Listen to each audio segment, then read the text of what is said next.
नमस्कार दोस्तों, स्वागत है आप सबका आपके चैनल जी जायसवाल यूट्यूब स्टोरी में।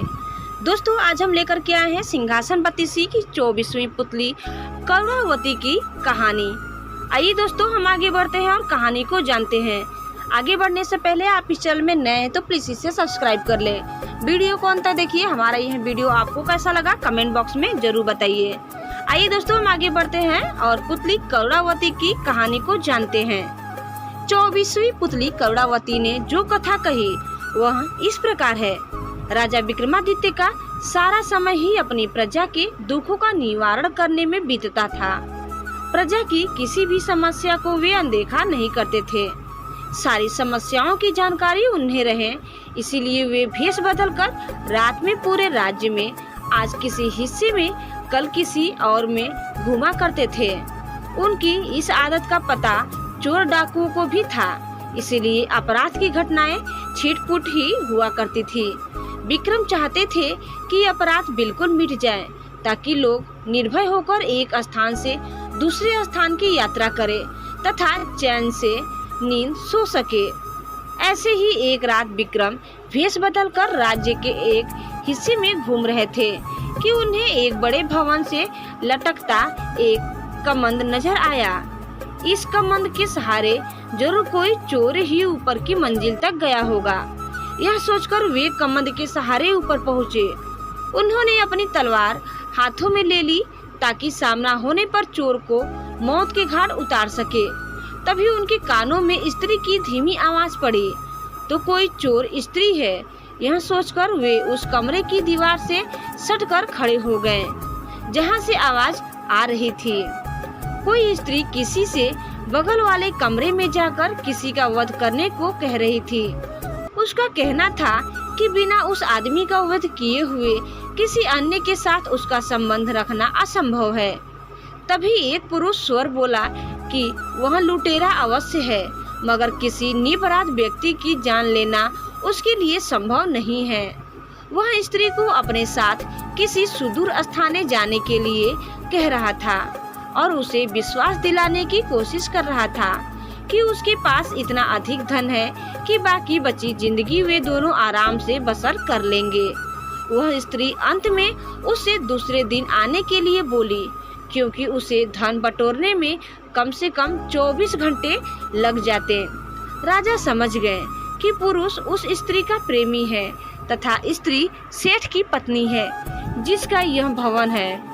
सेठ बगल वाले कमरे में सो रहा है और सेठानी उसके वध के लिए अपने प्रेमी को उकसा रही थी। राजा कमंद पकड़कर नीचे आ गए और उस प्रेमी का इंतजार करने लगे। थोड़ी देर बाद सेठानी का प्रेमी कमंद से नीचे आया तो राजा ने अपनी तलवार उसकी गर्दन पर रख दी तथा उसे बता दिया कि उसके सामने विक्रम खड़े हैं। वो आदमी डर से थर-थर कांपने लगा और प्राण दंड के भय से उसकी घिस्सी बंद हो गई। जब राजा ने उसे सच बताने पर मृत्यु दंड न देने का वादा किया तो उसने अपनी कहानी इस प्रकार बताई। मैं बचपन से ही उससे प्रेम करता था तथा उसके साथ विवाह के सपने संजोए हुए था। मेरे पास भी बहुत सारा धन था क्योंकि मेरे पिता एक बहुत ही बड़े व्यापारी थे, लेकिन मेरे सुखी भविष्य के सारे सपने धरे के धरे रह गए। एक दिन मेरे पिताजी का धन से भरा जहाज समुद्री डाकुओं ने लूट लिया। लूट की खबर पाते ही मेरे पिताजी के दिल को ऐसा धक्का लगा कि उनके प्राण निकल गए। हम लोग कंगाल हो गए।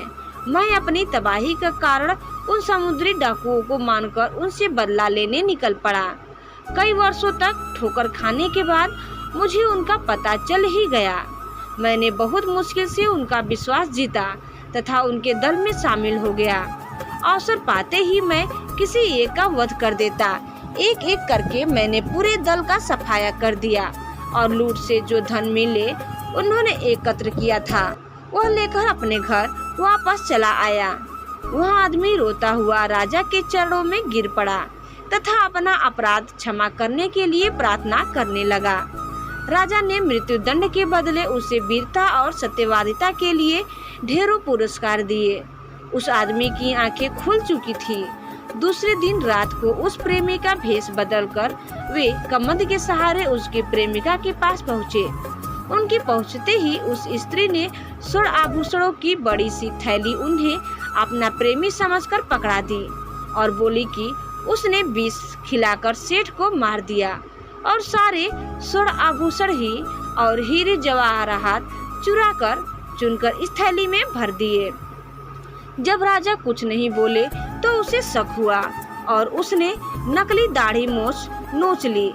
किसी अन्य पुरुष को पाकर चोर चोर चिल्लाने लगी तथा राजा को अपने पति का हत्यारा बताकर विलाप करने लगी। राजा के सिपाही और नगर कोतवाल नीचे छिपे हुए थे। वे दौड़कर आए और राजा के आदेश पर उस हत्यारी चरित्रहीन स्त्री को गिरफ्तार कर लिया। उस स्त्री को समझते देर नहीं लगी कि भेष बदलकर आया हुआ पुरुष खुद विक्रम थे। उसने झट से विष की शीशी निकाली और विष पान कर लिया। तो दोस्तों, आपको हमारा आज का यह कहानी कैसी लगी हमें कमेंट बॉक्स में जरूर बताइए। तब तक के लिए धन्यवाद। दूसरे वीडियो में कल मिलते हैं।